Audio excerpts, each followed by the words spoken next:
Meletus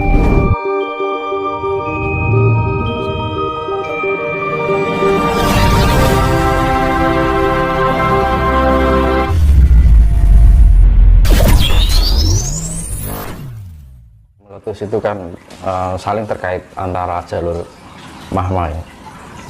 Bilang arus Mediterania, jadi jalur magma itu kan terhubung kan kayak gitu kan, antara jalur satu dengan yang lain terhubung. Jadi suatu terjadi gunung meletus yang lebih dari satu tempat dalam waktu yang sama, itu perlu diwaspadai. Itu ada tekanan dari perut bumi, karena bumi itu kondisinya sudah panas ya, kayak kendaraan nih loh. Motor itu kalau mesinnya panas kan jebol ya kan, ya sama aja bumi ini bagikan generator berputar. Kondisi permukaan bumi ini sudah banyak polusi, dengan akhirnya terjadi pemanasan secara global, mempengaruhi daya tahan atmosfer ya kan, lapisan ozon. Akhirnya energi radiasi matahari itu sangat berpengaruh pada kondisi bumi ini sendiri. Nah, makanya ketika ada erupsi gunung di berbagai tempat dalam waktu yang bersamaan, itu walaupun terjadi beberapa gunung itu perlu diwaspadai. Dan satu hal, Jawa ini bagaikan pusarnya bumi ya. Semua gejolak itu pasti diawali dari pusatnya. Jadi kejadian alam itu diawali dari tanah Jawa. Namun itu punya akar, seperti akar gitu. Jadi arus lava itu bagaikan akar yang menjalar kemana-mana. Itu saling terhubung sampai seluruh dunia. Memang bencana itu dianggap Jawa ini bencana besar itu diawali di Pulau Jawa, karena Pulau Jawa itu mengidentifikasikan bahwa itu pusatnya dunia. Bencana diawali dari pusat, sudah jelas toh. Bencana di pulau-pulau mana lain ya jangan merasa aman, tapi berusaha bagaimana untuk lebih waspada, meningkatkan kepekaan rasa. Karena gini, jalur Mediterania itu mempunyai alur seperti akar ya, yang namanya sumber itu gini loh mas. Nek, ibaratnya gini, sumber air sama kali gede nih mas. Sumber air dari gunung kan, kali kan kali kan dari sumber air kan, dari gunung kan. Lah kamu ngelihat jalurnya sumber sama kalinya gede mana? Gede kali ini toh. Nah di dalam itu seperti itu aliran lava itu. Semakin ke sana itu jalurnya semakin gede. Nah itu menandakan bahwa semakin titik bencana itu terjauh dari pusatnya, itu efeknya semakin besar. Memang bencana itu akan diawali dari pusatnya atau sumbernya. Makanya dibilang Jawa itu adalah pusatnya dari keluarnya magma. Tapi yang berbahaya itu misalnya di Jawa, ya, di Jawa.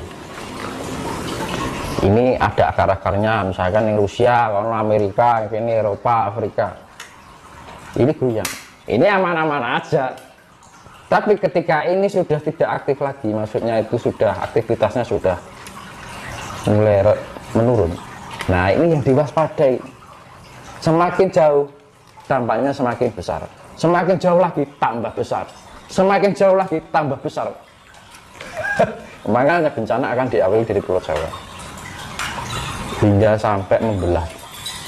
Modarani wong Jawa kari sak judu, Cina Londo kari sak wong Jawa kari separuh, Cina Londo kari sak judu. Nah Wong Jawa itu artinya adalah Asia Tenggara. Sak judul itu apa artinya? 2%. Separuhnya 50%. Karena apa? Leluhur kita dulu kan nggak paham dengan ilmu persen-persenan kan gitu kan. Apa ono dhisik tulisan persen ora ono.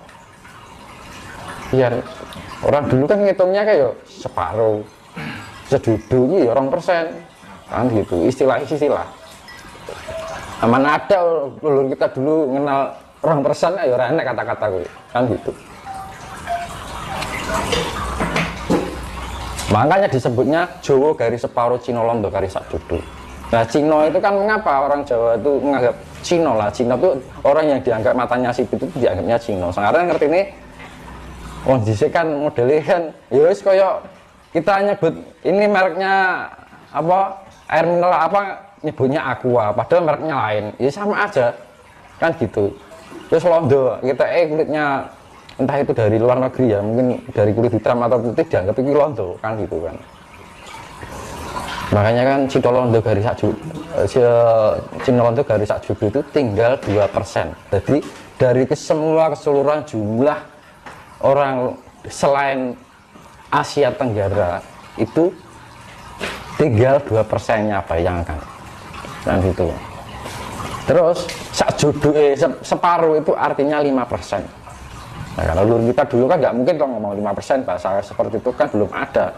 Ya, ngomongnya 50 separuh artinya 50%. Nah, dari 50% dan 2% ini 50%-nya orang Asia Tenggara, 2%-nya dari non Asia Tenggara itu dikumulatif hanya tinggal seluruh dunia tersisa 5%. Mula orang leluhur kita dulu bilang besok ini jaket gari wong sak proliman. Artinya proliman itu 5%. Karena bahasa dulu nggak ada persen-persen, ini nggak ada proliman kan. Makanya itu diperbandingkan 100 banding 5 itu, makanya wayang itu bukan sesuatu yang cerita yang belum apa ya namanya dulu pernah ada, tapi itu memang menggambarkan sesuatu kejadian dari awal manusia tercipta sampai akhir peradaban manusia. Makanya perang Bharatayuddha Jaya Binangun itu apa? Pandhawa 5, Kurawa 100, perbandingannya kan 5 banding 100. Nah 95% itu nggak tahu kemana kan itu. Yang selamat Pandawa. Tapi 5%-nya seluruh dunia kan banyak, ya kan? Nah itu apa nggak mengerikan? Makanya kan dengan adanya kawruh-kawruh kayak gini, ayo ben ngupaya carane selamat kan gitu kan. Zaman sekarang kan orang kalau belum tahu belum lihat di depan matanya itu belum percaya kan.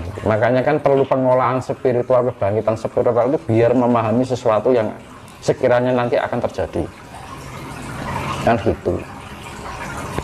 Itu kan bukan karena memang yo menungso ki kan gampang kan gitu loh. Lah yang penting iso madang iso mangan ngopo mikir tekan ngono lah gitu.